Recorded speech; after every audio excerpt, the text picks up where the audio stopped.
The stars in the Sigma 7 sector hung like frozen diamonds against the black canvas of space.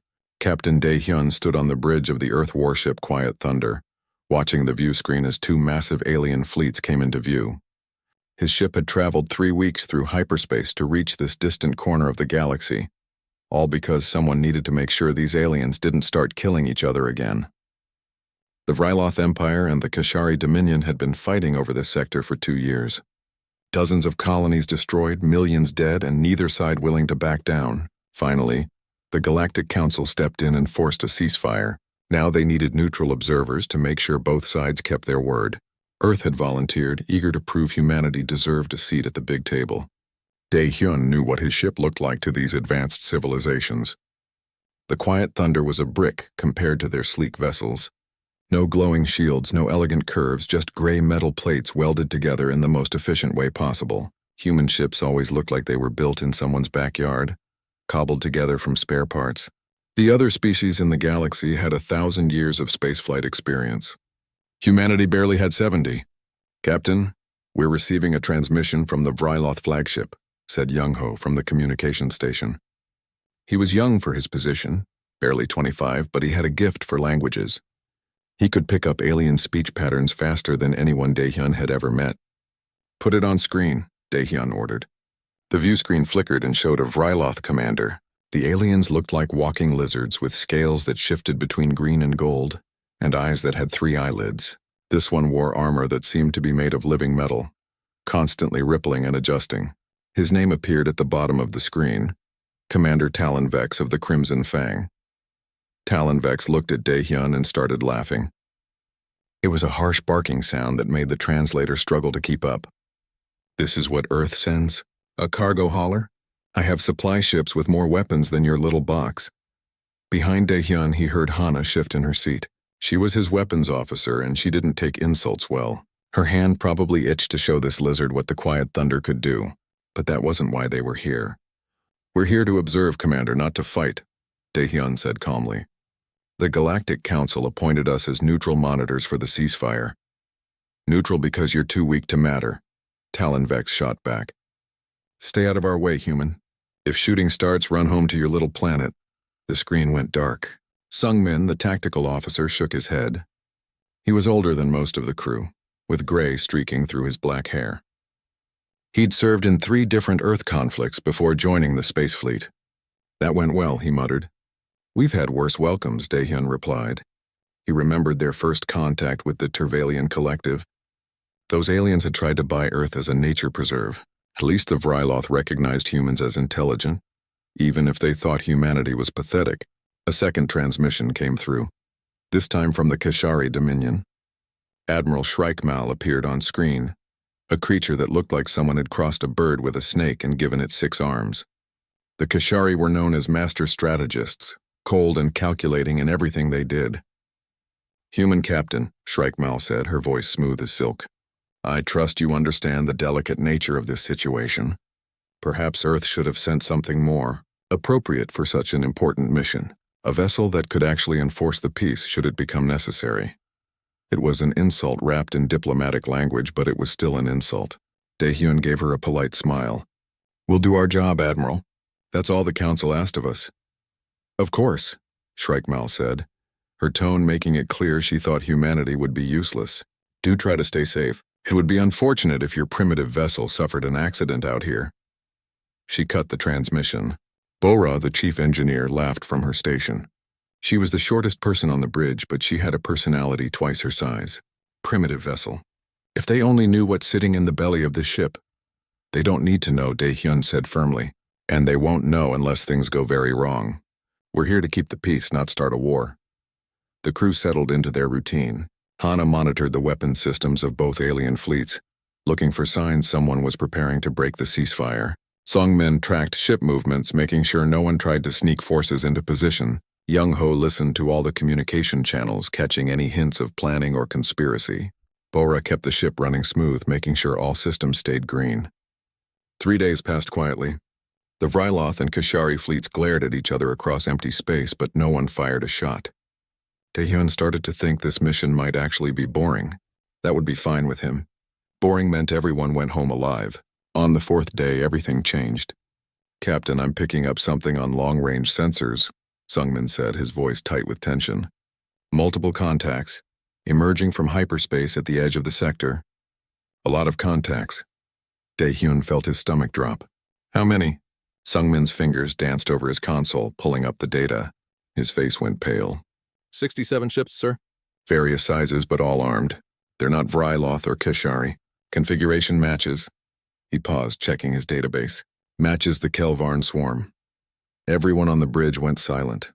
The Kelvarn swarm was bad news. They were pirates, raiders, killers for hire. They'd been hitting outer colonies for months, always disappearing before military forces could respond.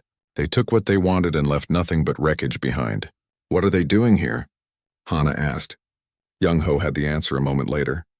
"Captain, we're receiving a broadcast. It's coming from the swarm fleet." He put it on speaker. A harsh, clicking voice filled the bridge. The translator identified it as Vashtera, the swarm's queen commander. "Attention all vessels in Sigma 7. You have gathered your finest warships in one convenient location." How thoughtful. The Kelvarn swarm claims this sector and everything in it. Surrender your vessels and perhaps some of you will survive as slaves. Resist and we will take what we want from your wreckage. The transmission ended. Daehyun looked at his crew. Every face showed the same mix of fear and determination. They all knew what was coming. The ceasefire was over. Now they had a real fight on their hands.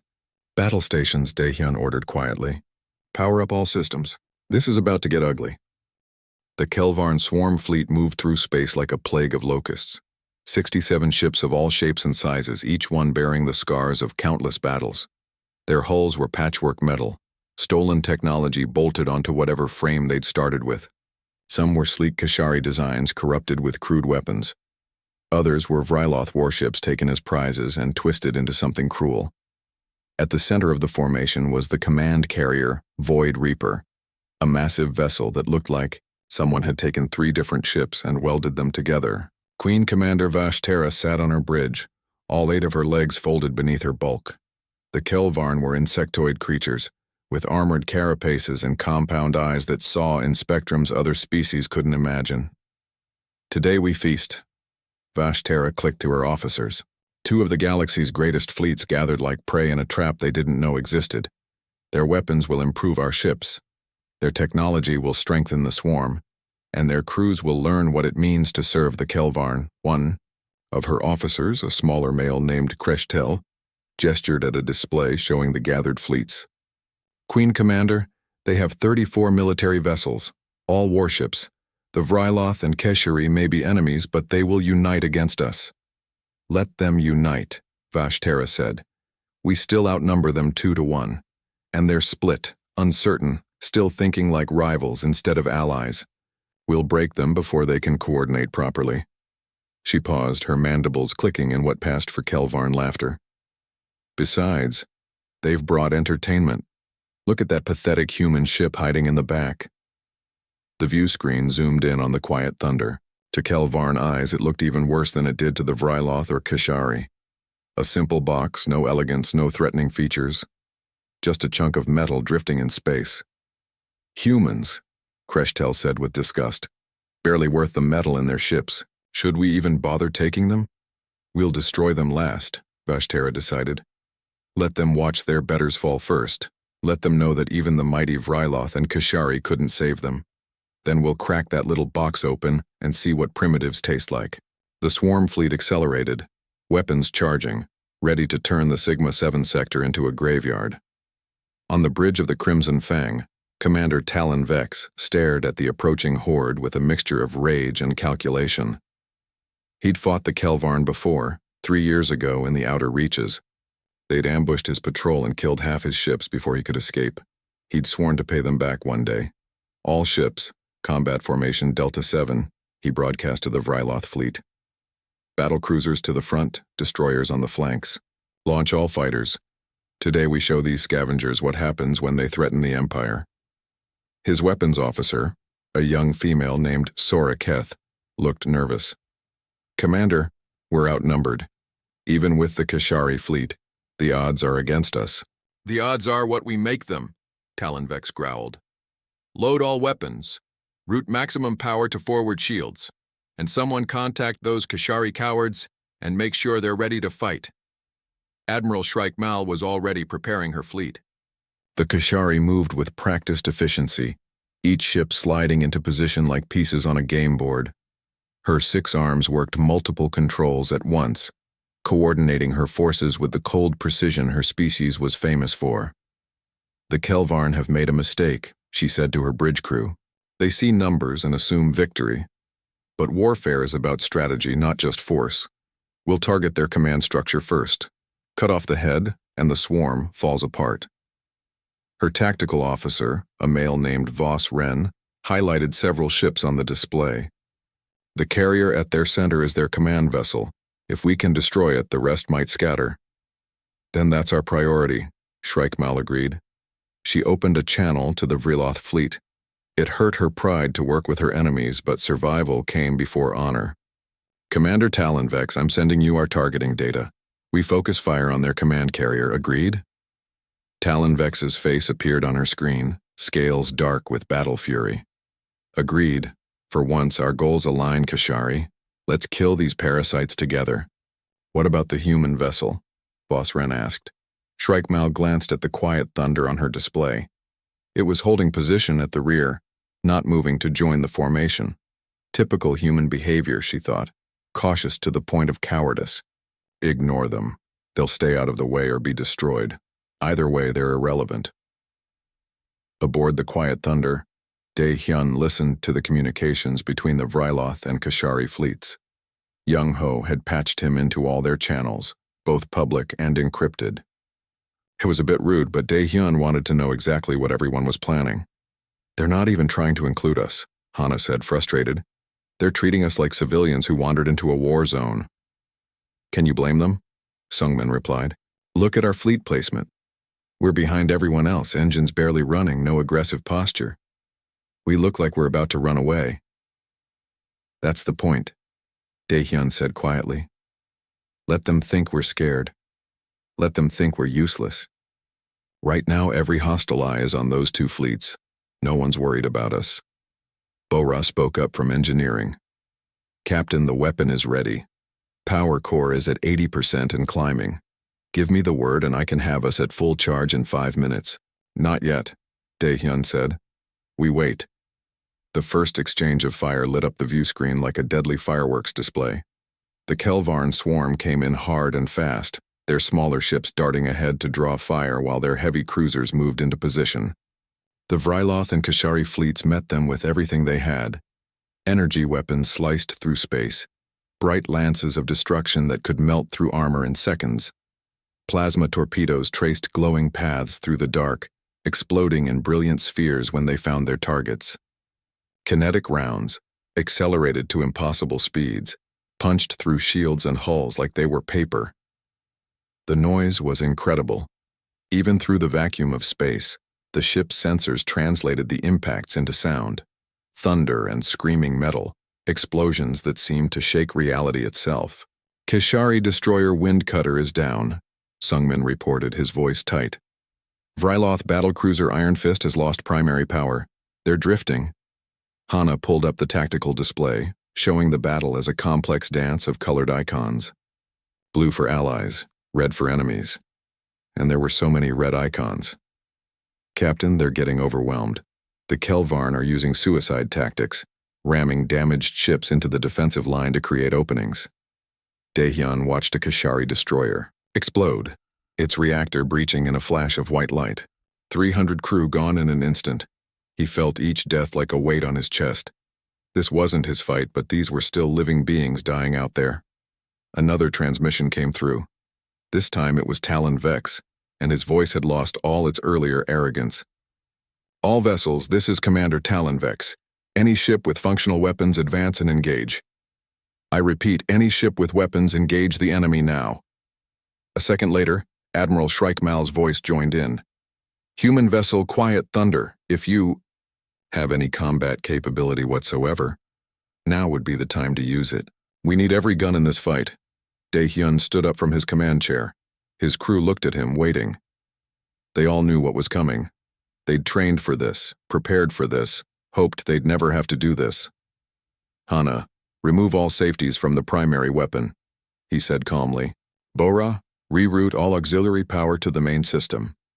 Sungmin, calculate firing solution on the enemy command carrier. Young-ho, broadcast on all frequencies. Tell everyone to clear our firing line. Give them 30 seconds. Young-ho's hands shook slightly as he opened the channel. All vessels, this is Earthship Quiet Thunder. Clear the following vectors immediately. Repeat, clear these vectors in the next 30 seconds. Do not ask questions, just move. The confusion in the responses was obvious, but ships started moving, creating a clear path between the Quiet Thunder and the center of the Kelvarn fleet. The Quiet Thunder began to move forward, and for the first time since arriving in Sigma 7, the human warship showed what it really was. The engines that had seemed barely functional roared to life, pushing the vessel forward with surprising speed. The thick armor plating that aliens had mocked as primitive design suddenly looked different, purposeful, like it was built to contain something massive. Deep in the ship's core, Bora watched her displays with sweat on her forehead. The reactor was climbing past safe operating levels, feeding enormous amounts of energy into a single system. Every other function on the ship was secondary now. Life support ran on minimum. Shields were down completely. Every ounce of power the Quiet Thunder could generate was flowing into one weapon. Captain, reactor at 95%, she reported, her voice steady despite her racing heart.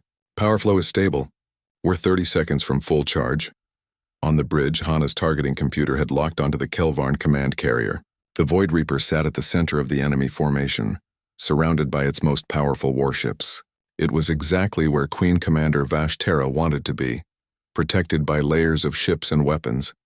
The safest place in the swarm fleet, or so she thought. Target acquired, Hana confirmed. Distance 42,000 kilometers.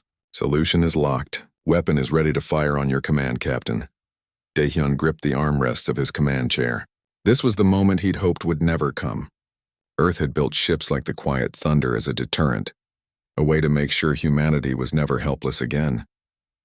The weapon his ship carried was designed to end battles in a single shot, to make enemies think twice before attacking human space. But using it meant revealing Earth's greatest secret. It meant showing the galaxy that humanity wasn't weak or primitive. It meant changing everything about how other species viewed his people. There would be no going back after this. He looked at his crew. Young-ho, barely out of school but handling his duties like a veteran. Sungmin, who'd seen too much war on Earth and joined the space fleet hoping for peace.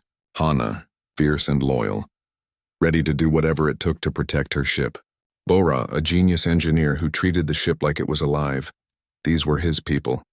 And out there, hundreds more were dying every second because a pirate queen thought she could take whatever she wanted. All ships, brace for impact, Daehyun said into the comm. This is going to be loud. Commander Talon Vex heard the transmission and wanted to scream. The human ship was moving forward, straight into the enemy fleet. It was suicide. What did they think they could do? Their primitive vessel would be torn apart in seconds. Brave perhaps, but pointless. The humans are making a suicide run, his weapons officer Soraketh said. Should we honor their sacrifice somehow? Talonvex felt a moment of respect for the small species. At least they were willing to die fighting. Mark their courage in the battle logs. When this is over, we'll make sure Earth knows their crew died bravely. He turned back to the battle, trying to find a way to save his fleet from the Kelvarn onslaught. He didn't have time to watch the humans die. Admiral Shrikemal saw the Quiet Thunder moving and calculated the odds. The human ship would reach the enemy formation in approximately 40 seconds. It would survive perhaps 10 seconds after that before being destroyed. A waste of a ship and crew, but if it distracted the Kelvarn even briefly, it might create an opening her forces could exploit. Cold calculus. That's what war was. Sometimes you sacrificed pieces to win the game. She felt a small pang of regret for the humans, but she pushed it aside. Sentiment was a luxury she couldn't afford right now. All ships, be ready to exploit any opening the human sacrifice creates, while she ordered her fleet. On the Void Reaper, Vashtera watched the human ship approaching and felt something like amusement. The little vessel was accelerating straight toward her position. Either incredibly brave or incredibly stupid. Probably both. Kreshtel, have our forward destroyers eliminate that pest, she ordered. I don't want it cluttering my view of the battle. Yes, Queen Commander, Kreshtel replied, already directing ships to intercept. 3 Kelvarn destroyers broke formation and moved to engage the Quiet Thunder. Their weapons charged, ready to reduce the human ship to scrap. They expected an easy kill, just another primitive vessel that didn't understand how real warfare worked. They never got the chance to fire. Bora, power status, Dahyun asked. 100%, Captain. All systems green. Weapon is fully charged and stable. We're ready. Dahyun took a deep breath. Hana, fire when ready. Hana's finger hovered over the firing control. She'd trained for this moment for 3 years, running simulations hundreds of times. But simulations weren't real. This was real. People would die because of what she was about to do. But more people would die if she didn't. She pressed the button.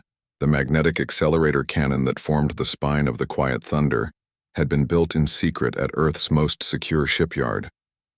It was based on old military technology, magnetic rails that could accelerate projectiles to enormous speeds. But humanity had refined the concept, pushed it further than anyone thought possible.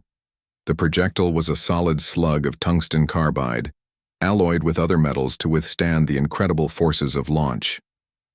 It weighed as much as a small house and was shaped to punch through anything in its path.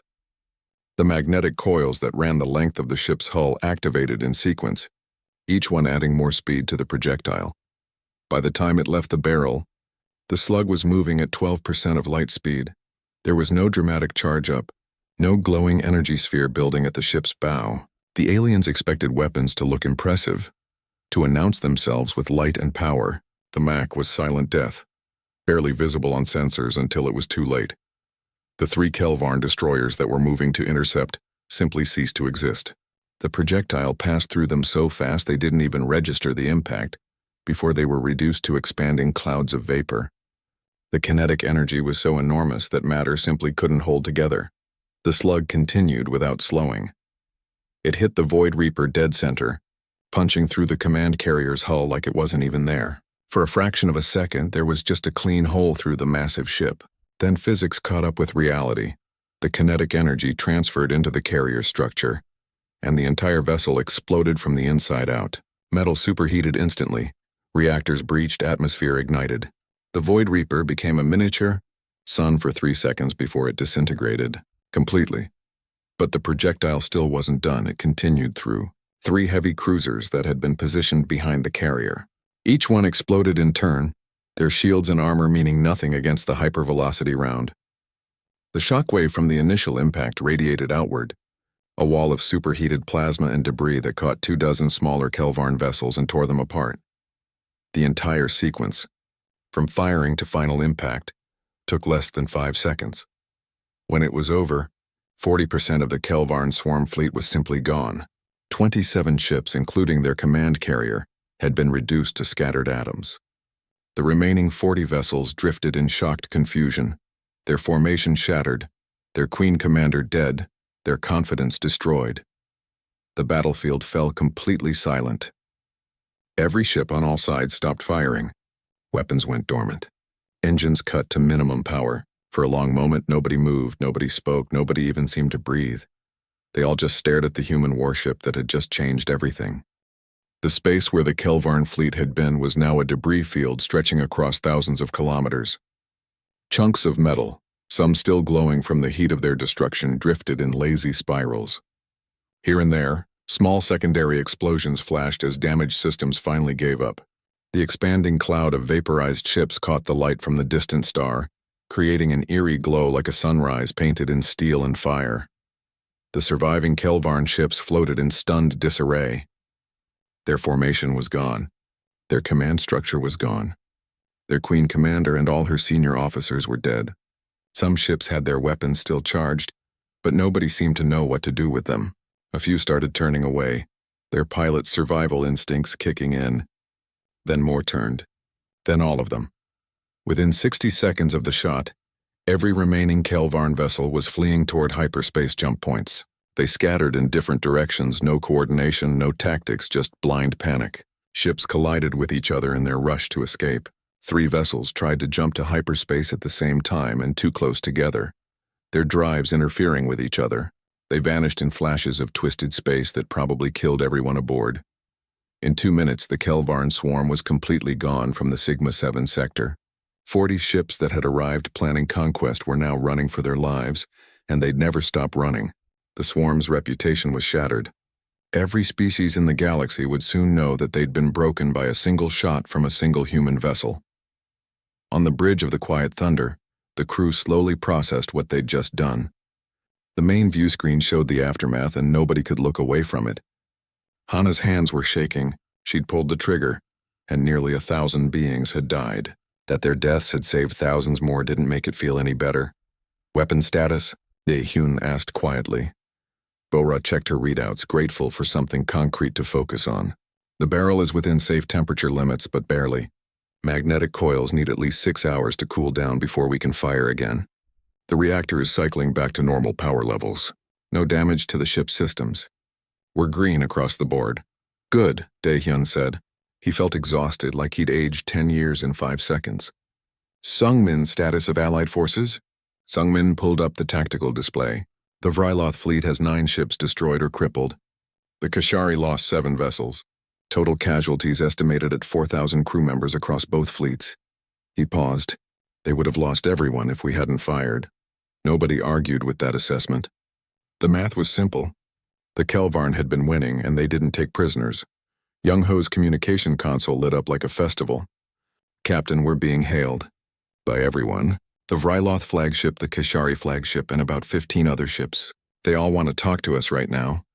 I bet they do, Dae-hyun muttered. He straightened in his chair, trying to compose himself. This next part was going to be delicate. Put Commander Talonvex through first. The view screen switched to show the Vryloth commander. Talonvex looked like he'd been hit in the head with something heavy. His scales had gone completely pale, almost white, which Dae-hyun's cultural database said indicated deep shock. The commander's 3-lidded eyes were wide open, all lids retracted, staring. Human vessel, Talonvex said slowly. What was that? Dae-hyun had prepared for this question during the 3 weeks of travel to Sigma-7. He'd hoped he'd never have to answer it, but he'd prepared anyway. That was a magnetic accelerator cannon, Commander. A weapon system that every capital ship in the Earth Systems Alliance carries as standard armament. The bridge of the Crimson Fang behind Talonvex erupted in chaos. Dae-hyun could hear multiple Vryloth voices shouting in their own language, the translator struggling to keep up. Someone yelled something about impossible power levels. Someone else was demanding to know if Earth had been hiding an entire fleet of planet-killer weapons. Talonvex held up one clawed hand, and his crew fell silent. The commander seemed to be struggling with his thoughts, trying to reconcile what he'd just witnessed with everything he thought he knew about humanity. Every capital ship, he repeated. Everyone? Yes, Commander. Though I should clarify that the Quiet Thunder is actually one of our lighter frigates. Our battleships carry significantly more powerful versions of this weapon. That information hit Talonvex like a second shot. His scales flickered between pale white and dark gray, colors Dae-hyun's database didn't have meanings for. The Vryloth commander opened his mouth, closed it, opened it again, then finally just shook his head. The Galactic Council will hear of this, Talonvex said finally. Earth will answer questions about these weapons. Many questions. We'll be happy to discuss our defensive capabilities with the Council, Dae-hyun replied calmly. We've never hidden the fact that we're well armed. People just never asked the right questions. That was a polite way of saying that the galaxy had assumed humanity was weak and never bothered to investigate properly. Talonvex seemed to understand the implication. His scales darkened further, a color Dae-hyun thought might be shame. Commander, we should focus on rescue operations, Dae-hyun suggested. You have damaged ships with crew who need help. The Quiet Thunder has medical facilities and repair equipment we can offer. Talonvex nodded slowly. Yes, of course. I will send you coordinates for our disabled vessels and... Thank you, Captain. My pride made me blind. You saved my fleet. You saved my life. The Vryloth Empire will remember this debt. The transmission ended. Young-Ho immediately put through the next call. Admiral Shrikemal appeared on screen, and she looked considerably more composed than Talonvex had. But Dae-hyun could see the tension in how she held her 6 arms, 2 of them clenched into fists. Captain Dae-hyun, she said, her voice perfectly controlled. That was an impressive demonstration of human military technology. Thank you, Admiral.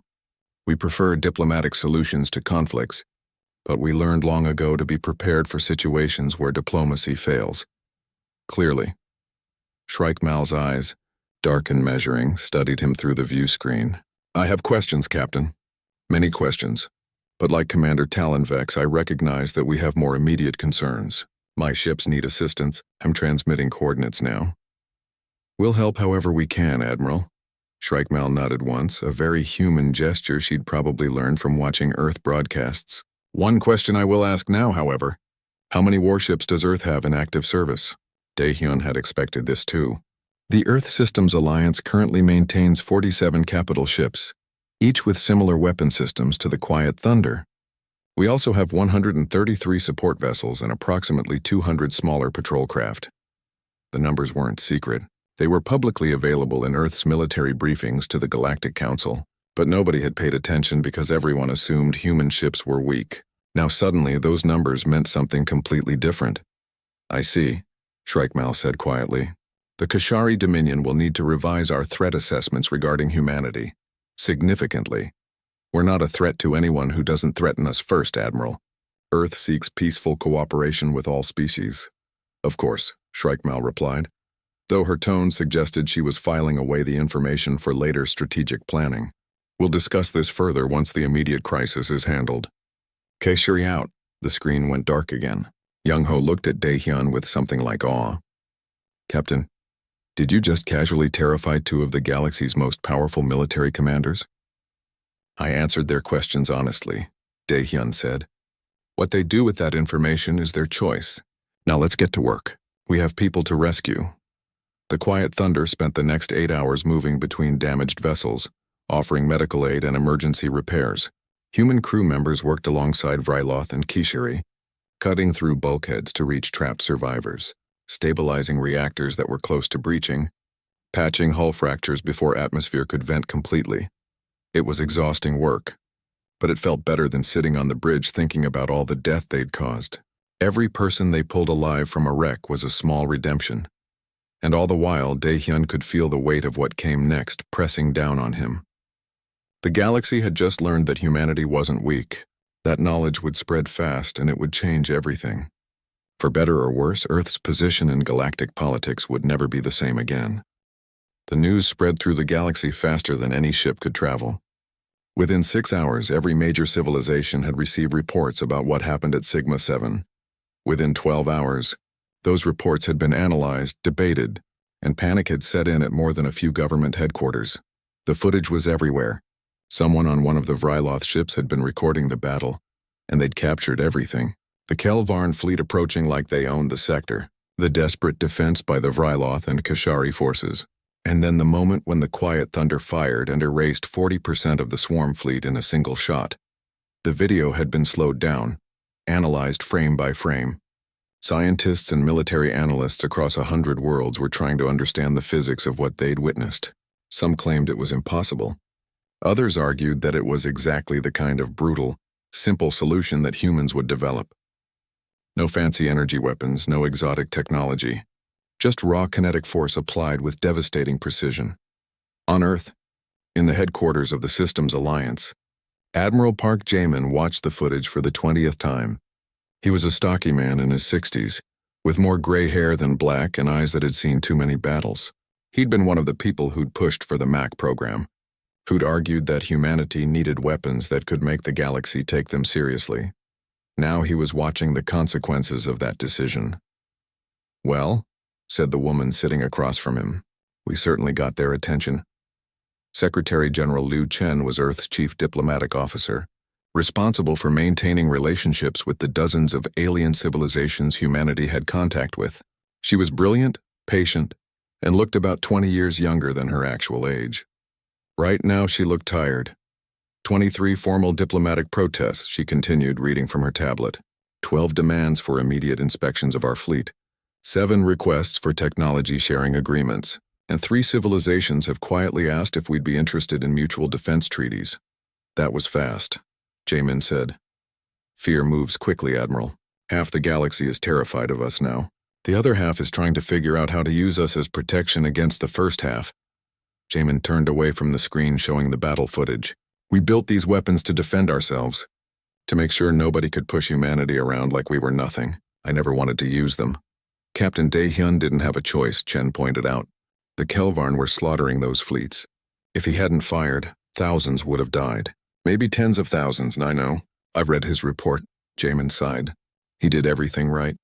Followed protocols, minimized loss of life, saved Allied forces. He's a hero. But now every species out there is looking at humanity and wondering if we're a threat. Then we need to show them we're not, Chen said firmly. The Galactic Council has called an emergency session in 3 days.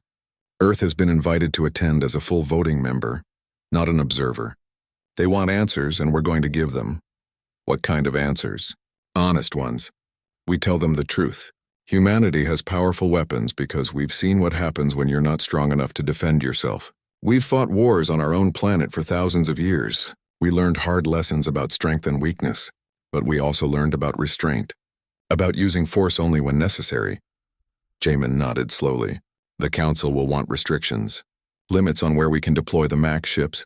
Limits on production, maybe even demands to disarm. Let them ask, Chen said. We'll negotiate in good faith. But we won't give up our ability to defend ourselves. Not for anyone. In the Sigma-7 sector, Captain Daehyun sat in his quarters aboard the Quiet Thunder, writing the hardest letter he'd ever had to compose. It was addressed to the families of the Kelvarn crew members who'd died when he gave the order to fire. He'd asked Young-ho to find their names to track down their next of kin. It had taken 2 days, but Young-ho had done it.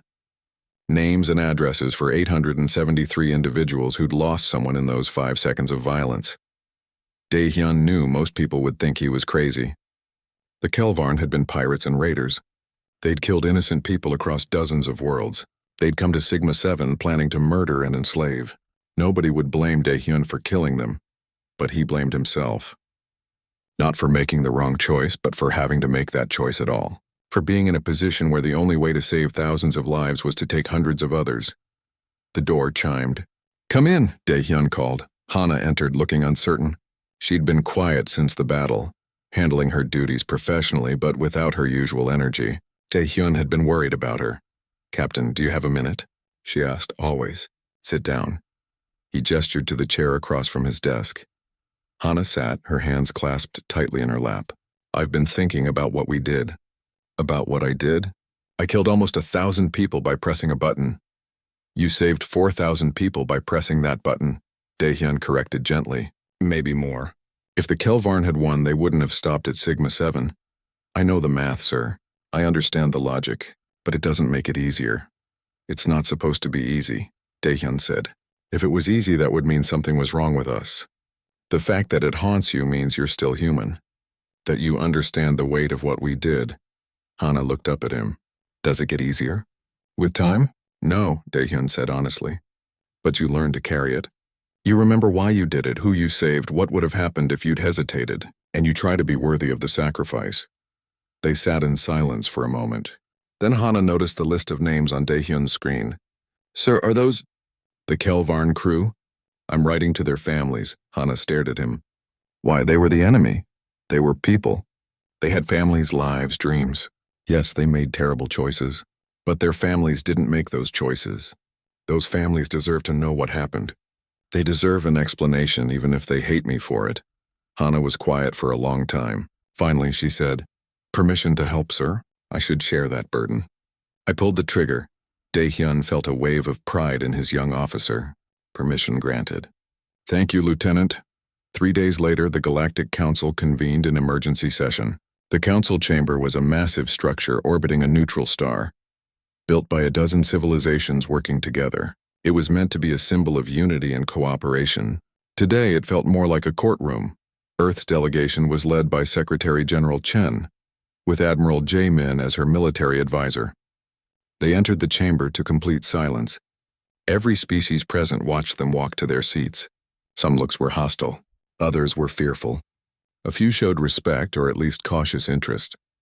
The council speaker, a Tervalian named Moshven, called the session to order. His species looked like ambulatory trees, all bark-covered limbs and rustling leaves. We are here to discuss the recent events at Sigma-7, and the implications for galactic security. The Earth delegation has been granted full membership status and voting rights effective immediately. That caused a stir. Several delegations protested, but Moshven silenced them with a gesture. The decision has been made by the Security Council.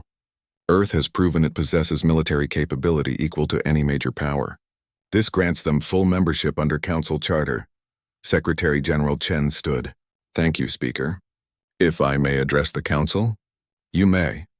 Chen activated a holographic display showing technical specifications of the MAC weapon system. She didn't hide anything. Power requirements, projectile composition, effective range, reload time, all of it laid out in clear detail. This is the weapon system carried by Earth's capital ships, she said.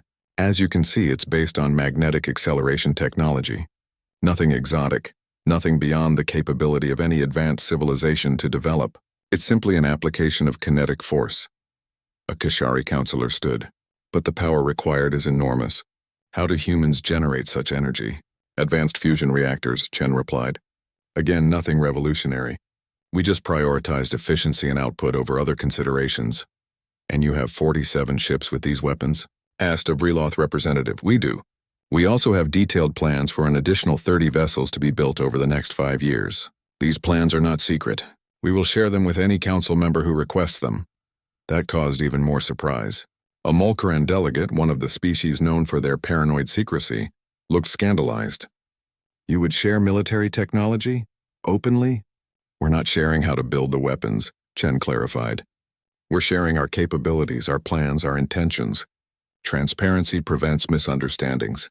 It prevents the kind of fear that leads to conflict. Earth has no desire to conquer anyone. We simply refuse to be conquered. Over the next 3 hours, Chen answered every question the council asked. She was patient, thorough, and completely honest. When asked about restrictions, she politely but firmly declined any limitations on Earth's military development. We will not deploy our weapons aggressively, she said. We will not threaten peaceful civilizations. But we will not disarm, and we will not accept restrictions that other council members don't accept themselves. Earth asks only for fair treatment and mutual respect. The vote came at the end of the session.